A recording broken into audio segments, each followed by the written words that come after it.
Do you say pecan pie or pecan pie? Think about it for a sec. Either way, it doesn't really matter. So I had a friend ask me the other day, she's going out of town and she's worried about traveling and eating during the holidays and coming back feeling like garbage. And none of us want to feel that way. So I started thinking about what I do when I travel around the holidays and still trying to prioritize my fitness and my goals and whatnot. And 3 things came to mind. Number 1, protein. You'll hear every trainer ever talk about the importance of protein, and it is so important. But what I mean by that is trying to prioritize it as much and as early in the day as you can. So something as simple as having a high protein breakfast, or if you're gonna be out of the house, grab a protein shake. That way when we get to dinner and you're having a bunch of mashed potatoes or mac and cheese, that's good, it's delicious, but you already had protein early in the day, so we don't have to worry about that.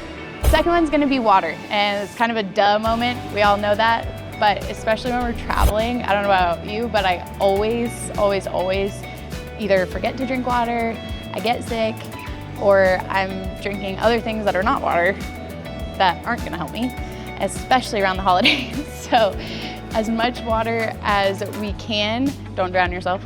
I go to the store, I find a big ass thing of water, and then that's my emotional support water bottle for the 4 days, the long weekend, the week. If it's longer than a week, you're probably gonna need a little more than water. But toss some element in there, toss some instant hydration, something to give water some more taste. If the water that you're drinking tastes like crap, it's not an excuse. Switch it up, do something else. That'll also just help flush everything out so you're not feeling as bloated, and it'll help with your digestion and all of that good stuff. And the last one is gonna be movement. Kind of another duh moment, but movement is gonna help support, again, digestion, but mood. If you're around family all day, Lord knows you're gonna need to move around a little bit. So maybe that's going for a walk in the morning or after lunch, before dinner. Maybe it's going to a local gym, drop in, crush a workout with some hometown friends or some new people.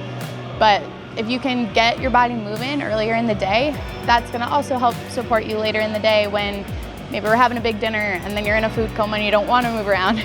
That's okay. But all of those things are what I try and prioritize when I go home for Christmas or Thanksgiving and my routine's out of whack. That just kind of helps me stay sane. And that way when I come back and I'm back to business, it's not a drastic difference. And I can kind of just pick up where I left off, maybe with a little more pie in my system, but pretty darn close. And all that being said, what we're not gonna do after some holidays and maybe a weekend with family, if you overindulge it a little bit, we're not gonna beat ourselves up over it because it's not the end of the world. We'll come back, get back in your routine, pick up where you left off.